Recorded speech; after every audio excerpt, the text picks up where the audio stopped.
Fired at 6 p.m., Emily thought her nursing career was over, until two helicopters thundered down, rotors slicing the rain-soaked dusk, soldiers bellowing, "Where's the nurse?"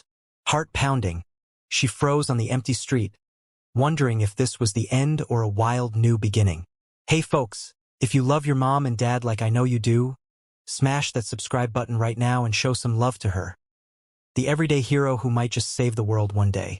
Emily Ramirez had always believed that medicine was about more than protocols and paperwork.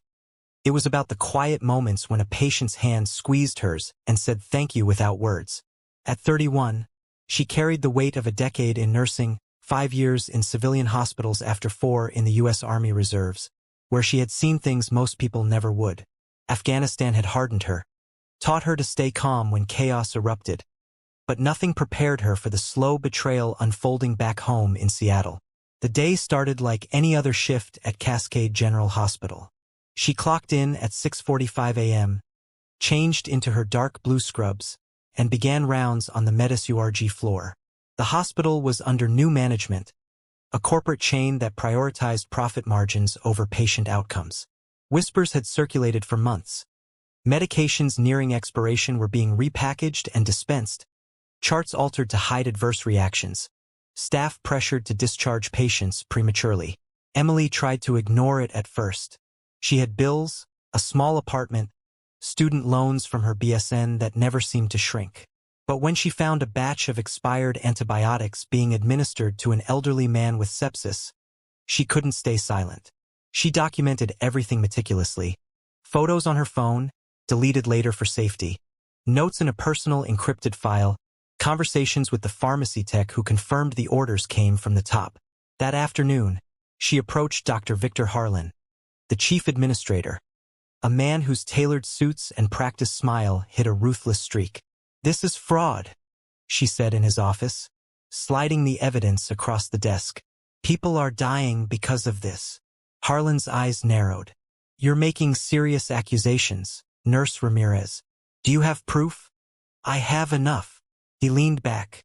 "Proof that could ruin careers, including yours. Think carefully." She left the office shaking. By 5:30 p.m., security escorted her to HR. The termination letter was already printed. Insubordination, breach of confidentiality, immediate dismissal. No appeal process, no severance.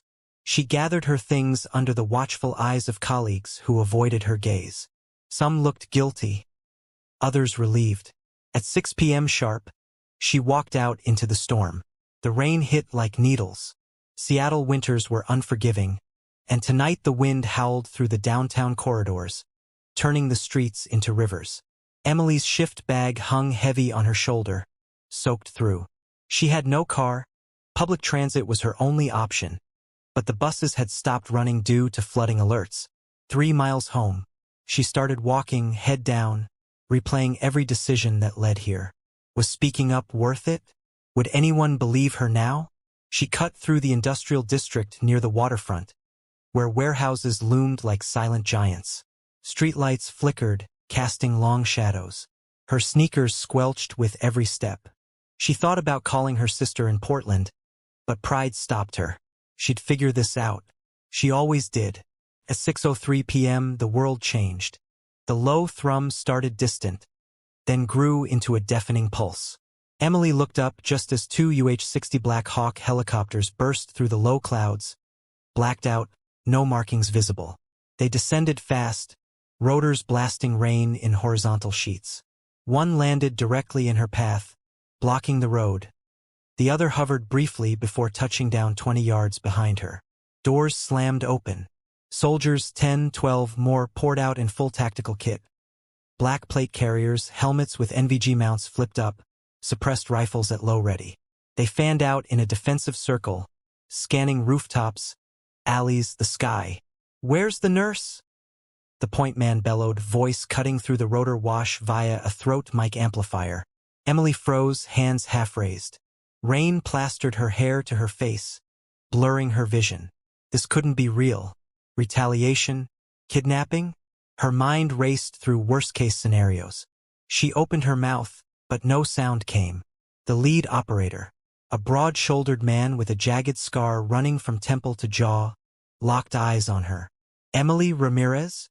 She nodded once, slowly. "Ma'am, we need you to come with us. Right now." Before she could respond, two soldiers flanked her, gentle but firm, guiding her toward the nearest chopper. The downdraft nearly lifted her off her feet. Inside, the cabin smelled of oil, wet gear, and urgency. A female agent in civilian clothes, dark blazer, earpiece, waited with a tablet. "Strap in. We're airborne in 30 seconds." The doors closed. The Black Hawks lifted simultaneously, banking hard toward the east. Emily's stomach dropped as the city lights blurred below. "What is this?" she demanded, voice steady despite the adrenaline. The agent didn't waste words. At 4:17 p.m. today, the president was exposed to a weaponized neurotoxin during a private dinner at the White House. Symptoms appeared within 90 minutes: respiratory failure, neuromuscular blockade, characteristic rash. The toxin profile matches VX-7, a variant you encountered and treated successfully in Helmand Province, 2018. You documented the antidote protocol in your after-action reports. No one else in the country has that hands-on experience with this exact strain. Emily's mind flashed back. Dust-choked forward operating base. A squad hit by an improvised chem device smuggled across the border. She had stayed up 3 nights straight, titrating experimental atropine-oxim combos, saving 4 out of 6. The classified reports were buried deep, but apparently not deep enough. "So why the theatrics?" she asked. "Why fire me first?" "Operational security," the agent said.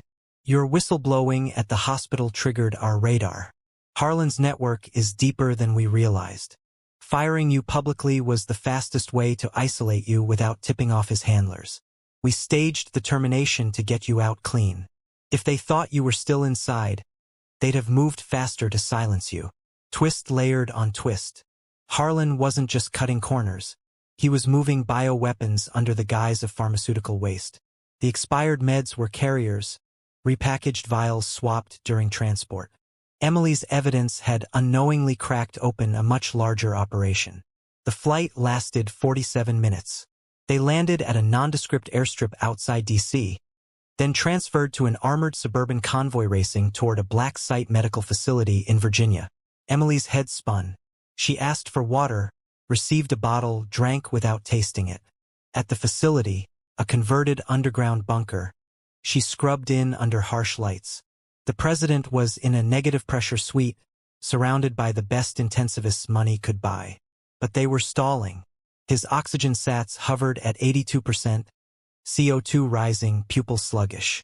Emily reviewed the labs. Acetylcholinesterase inhibition confirmed, but the variant resisted standard pralidoxime reactivation. She took charge. "We need higher dose obidoxime, combined with MMB-4 if available. Push diazepam for seizures, bicarbonate for acidosis.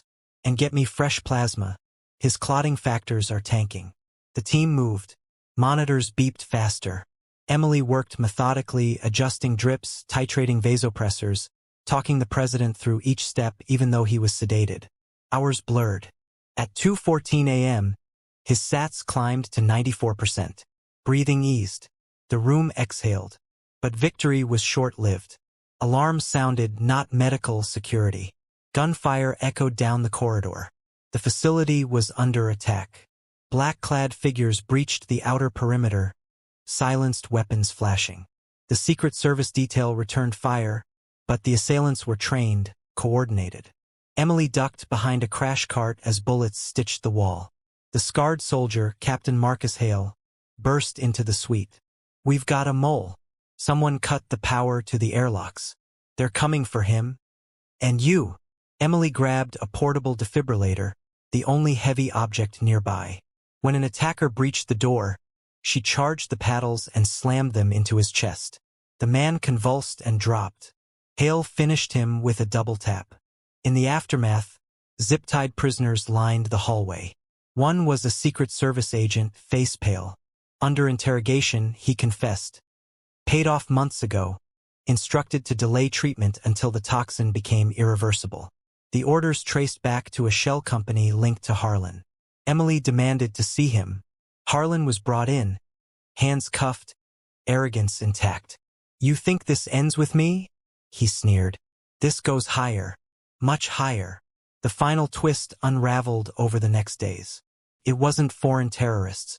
It was a domestic syndicate, lobbyists, defense contractors, select members of Congress, who stood to profit billions from a manufactured biothreat crisis. Fear sold weapons, vaccines, emergency powers. Harlan was a mid-level player, but his hospital had become the perfect distribution hub.